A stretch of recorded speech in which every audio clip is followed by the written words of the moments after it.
Thanks again for joining us, and welcome to this week's installment of the Southwest Water Cooler. My name is Lou McCoy, and it's my pleasure to be joined in the studio once again by the one and only, the manager CEO of the Southwest Water Authority here in Dickinson, North Dakota, Miss Mary Massett. Mary, how are you this week?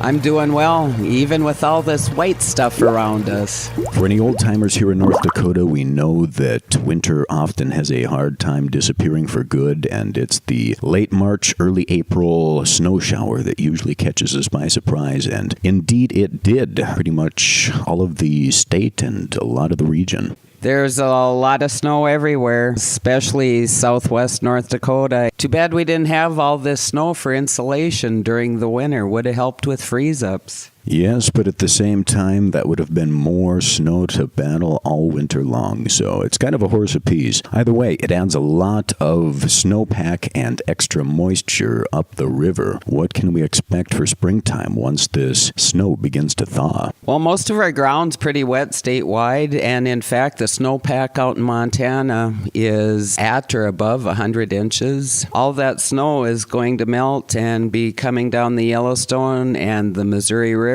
system, so we will see large rises, I believe, in the river channel and in Lake Sakakawea and the downstream reservoirs. For instance, right now the Corps is releasing water at 16,000 CFS, that's cubic feet per second, and to put that in perspective, that's a little over 7 million gallons per minute, and they do expect to up the flow here soon to between 18 and 20,000 cubic feet per second, and that'll be 20,000 cubic feet per second will be right around 9 million gallons a minute. So that's a lot of water.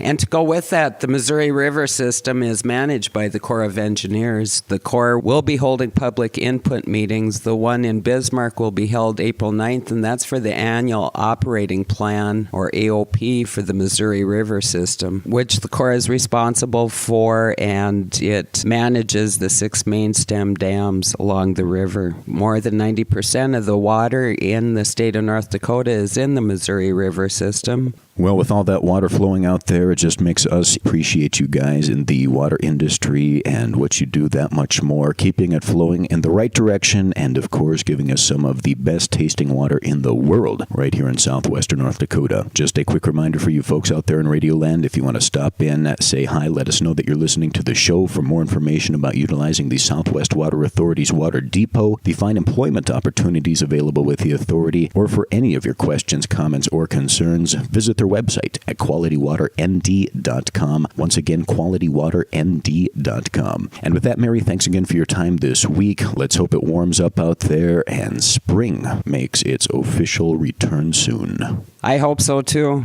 Perhaps the next time we speak, the white will be gone and maybe there'll be some green underneath. Optimistically speaking. And with that, I want to thank you folks out there in Radioland for taking time out of your day to join us, and we encourage you to drop in next time right here at the Southwest Water Cooler.